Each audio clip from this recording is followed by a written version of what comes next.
Lieutenant Jake Morrison pushed open the rooftop door at 2:47 a.m. The cold December air hit his face like a slap, but he didn't feel it. He hadn't felt much of anything in months. Not since Kandahar. Not since the IED that took his leg and his future and everything he thought he was. Before we begin, make sure to subscribe to Soldier Stories so you never miss these true tales of courage. And tell us in the comments, where are you watching from today? He was 23 years old. He had been a star athlete, a team leader, a man with plans. Now he was a patient in Ward 7 of Walter Reed, learning to walk on a prosthetic that felt like a lie attached to his body. His fiancée had left him 3 weeks ago, couldn't handle the nightmares, she said, couldn't handle the anger. His parents called every Sunday, their voices full of forced cheerfulness that made him want to scream. He didn't want to scream anymore. He didn't want to feel. He just wanted it to stop. The roof of Walter Reed was technically off limits to patients, but Jake had found the maintenance stairway 2 weeks ago. He had been coming up here every night since, standing at the edge looking down at the parking lot 6 stories below. Each night he got a little closer. Each night the voice in his head got a little louder. Tonight was the night. He walked to the edge. The wind whipped at his hospital gown, at the empty space where his left leg should have been.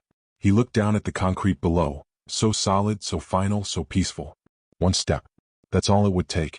One step and the pain would stop. The nightmares would stop. The memories of Martinez burning alive while Jake couldn't move, couldn't help, couldn't do anything but watch. I stood there too.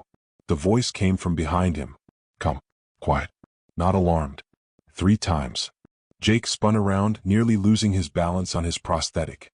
A man sat on an overturned crate near the rooftop access door. He was older, maybe late 50s, with weathered skin and dirt under his fingernails. He wore the simple green uniform of hospital groundskeeping staff. The gardener. Jake had seen him around, planting flowers, pulling weeds, never talking to anyone. The patients called him garden guy, or flower man, or nothing at all. He was invisible, like all the people who kept the hospital running while the real work happened inside. What are you doing up here? Jake demanded. Same thing as you. The man didn't move from his crate. Looking for a reason not to jump. Jake stared at him. This wasn't in the script. When you decided to die, people were supposed to panic. They were supposed to call security, talk you down with cliches about how life gets better, how you have so much to live for. They weren't supposed to sit on a crate and admit they'd been in the same place. You don't know anything about me, Jake said. I know you're 23. I know you lost your leg in Kandahar 6 months ago. I know your fiancée left because the man who came back wasn't the man she fell in love with. The gardener's voice was matter-of-fact, not unkind. I know you've been coming up here every night for 2 weeks, getting a little closer each time. And I know that voice in your head, the one telling you it's the only way out, is lying. Jake felt his hands trembling. How do you know all that? Because I watch. It's what I do. The man finally stood, his movements slow and deliberate. He was shorter than Jake, with the kind of weathered strength that came from decades of physical work. I've been watching you since you arrived, Lieutenant Morrison. You're not the first. You won't be the last. But you don't have to be another number. Another number? 22. That's how many veterans die by suicide every day in this country. 22. More than we lose in combat. More than IEDs and ambushes and enemy fire combined. It's an epidemic and no one talks about it because it's easier to give someone a medal than to ask if they're okay. The gardener took a step closer. Jake tensed, ready to move toward the edge, but the man stopped a few feet away, his hands visible and empty. My name is Marcus Webb. Staff Sergeant, 101st Airborne, retired. I served 2 tours in Iraq and 1 in Afghanistan. I won a Bronze Star and lost my entire squad in Fallujah. And when I came home, I tried to kill myself 3 times. He let the words hang in the air. Pills the first time. Gun the second. This roof the third. Same spot you're standing right now. Jake didn't know what to say. The wind had died down, and the night felt suddenly still, as if the world itself was holding its breath. Why are you telling me this? He finally asked. Because no one told me. Marcus sat back down on his crate, leaving space between them, not crowding. When I came home, everyone said, thank you for your service, and you're a hero, and all the words that mean nothing when you're drowning. No one said, I know what it's like. I've been there. You're not alone. He pulled a cigarette from his pocket, lit it, and took a long drag. The ember glowed orange in the darkness. I spent 2 years in the psych ward downstairs. Right here in Walter Reed. Same building, different floor. Learn to talk about my feelings, take my meds, do my breathing exercises. All the stuff they teach you. And when I got out, I had nothing. No job, no family, wife left during my second tour, no purpose. Just a lot of empty hours and a head full of ghosts. So what happened? Marcus looked at him. I found a reason to stay. What reason? You're looking at it. He gestured at the hospital below them. I came back here. Got a job in groundskeeping, only thing I was qualified for. Started planting flowers, fixing sprinklers, doing the work no one notices. And then one night I saw a kid on this roof. Army specialist, 19 years old, double amputee. He was right where you are now. Marcus's voice softened. I didn't know what to say. I wasn't a counselor. I wasn't trained for this. So I just told him the truth. Told him I'd been there. Told him it hurt like hell, but it didn't have to end like this. We talked until sunrise. I walked him back to his room. And the next day I came back up here. Just in case. Just in case what? Just in case there was someone else. And there was. There always is. Jake's legs felt weak, both the real one and the prosthetic. He moved away from the edge, not toward Marcus, but away from the drop. A small step, but a step. How many? He asked. 23. In 5 years. 23 people I've talked off this roof, or out of bathroom stalls with razor blades, or away from pills they'd been hoarding for weeks. Marcus exhaled smoke into the night air.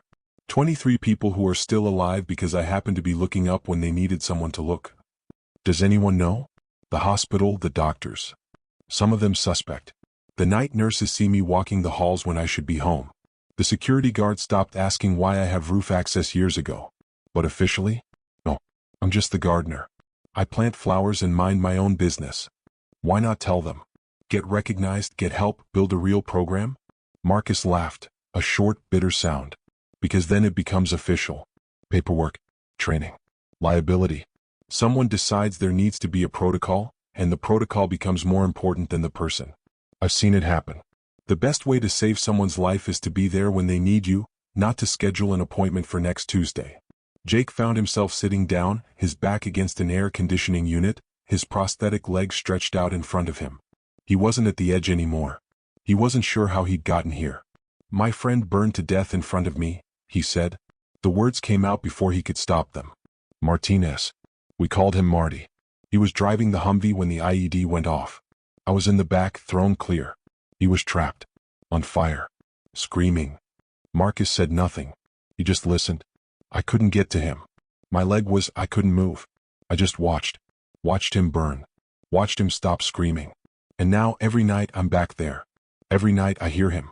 Every night I watch him die and I can't do anything. Jake was crying now, the tears hot on his cold cheeks. He hadn't cried since the hospital in Germany. He hadn't allowed himself.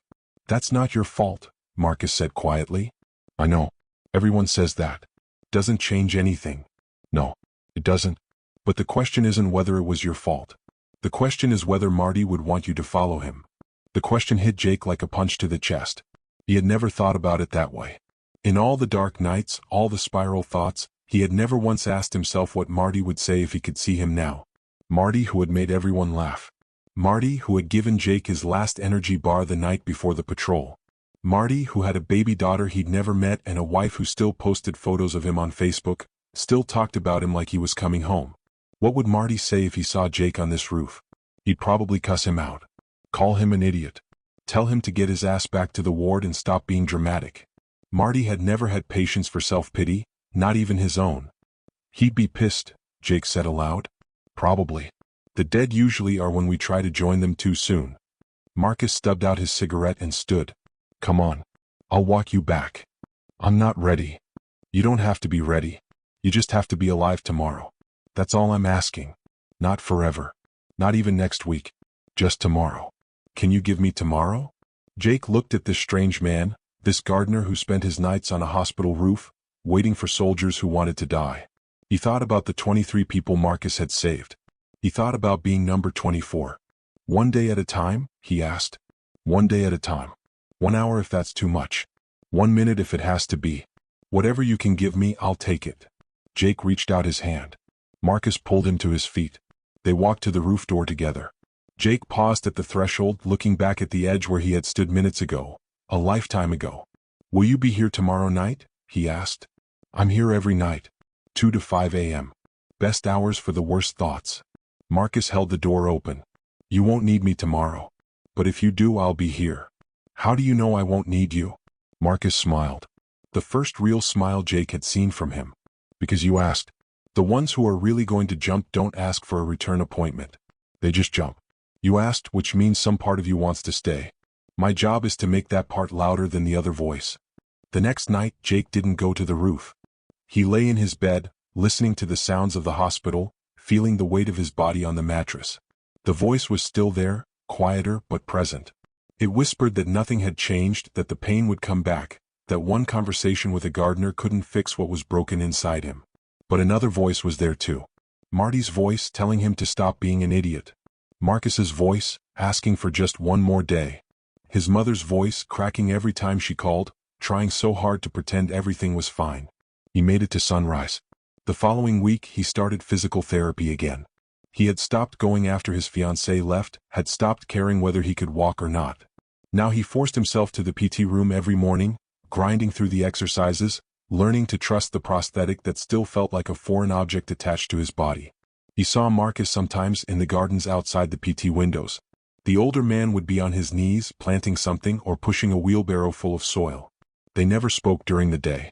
It wasn't necessary. Just knowing he was there was enough. 2 weeks later, Jake asked his counselor about support groups for veterans with PTSD. He had avoided them before, hadn't wanted to sit in a circle and talk about his feelings like some kind of therapy commercial. But Marcus's words echoed in his head. The best way to save someone is to be there when they need you. Maybe he couldn't be there for himself yet. But maybe he could be there for someone else. The group met on Tuesday nights in the hospital chapel. 8 veterans, various ages, various wars, various wounds both visible and invisible. Jake sat in the back and didn't speak for the first 3 sessions. On the 4th, someone asked about his leg and he found himself talking about Marty. About the fire. About the roof. When he finished, a woman across the circle, an army nurse who had served in Mosul, nodded slowly. I've been to that roof too, she said. Someone talked me down. Never found out who he was. Jake felt something shift in his chest. A connection. A thread linking him to this stranger, to Marcus, to the thousands of veterans fighting the same invisible war. I know who it was, he said. I can introduce you. The months passed. Jake's leg healed, both the physical wound and the phantom pains that haunted his nights. He learned to walk without a limp, then to run without feeling like he was fleeing something. He started calling his parents not because he should, but because he wanted to. He started sleeping through the night, sometimes when the dreams let him. He never forgot the roof. He never forgot Marcus. As his discharge date approached, Jake began visiting the garden more often. He would find Marcus on his knees, tending to flowers that seemed to have no pattern. Lavender next to roses next to daisies, and he would sit nearby, sometimes helping, mostly just being present. I'm getting out next week, Jake said one afternoon. Medical retirement. They're sending me home. Marcus nodded, not looking up from the rose bush he was pruning. That's good. What's the plan? I applied to grad school. Social work. I want to, Jake hesitated. I want to do what you do. Not the gardening part. The other part. Marcus stopped pruning. He looked at Jake with those weathered eyes, the eyes that had seen too much death and chosen life anyway. You sure? It's not easy. The ones you save you remember. But the ones you lose. I know. I've already lost people. I'd rather try to save them than pretend it's not happening. Marcus was quiet for a long moment. Then he reached into his pocket and pulled out a small object, pressing it into Jake's hand. It was a bronze medallion, worn smooth from years of handling. On one side was the number 24. On the other, a single word, stay. You're number 24, Marcus said. Every person I've pulled back from that edge, I give them one of these when they leave. A reminder. Not just to stay alive but to help others stay too. Jake turned the medallion over in his hand. 24. He was one of 24 people who were alive because a gardener had been watching. How many of these have you made? 24. You're the last one. The last one? Why? Marcus smiled, but there was sadness in it. Because I'm dying, Jake. Lung cancer.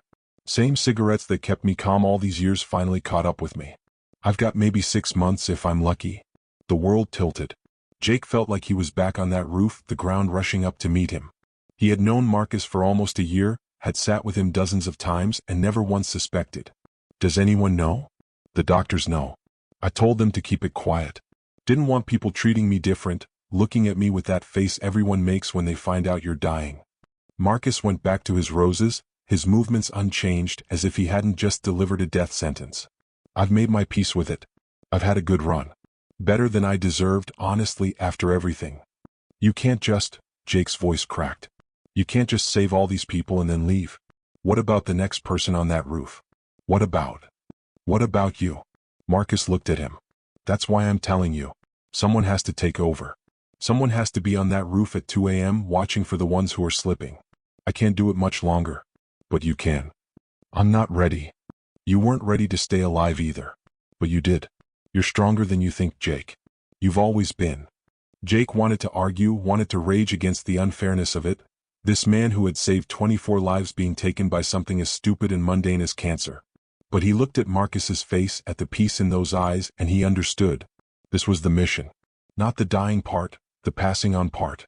Marcus hadn't just saved lives, he had planted seeds. 24 people carrying 24 medallions, spreading out into the world, carrying the message, stay. Teach me, Jake said. Whatever you know, whatever you've learned. I want to learn it all. Marcus smiled. I was hoping you'd say that.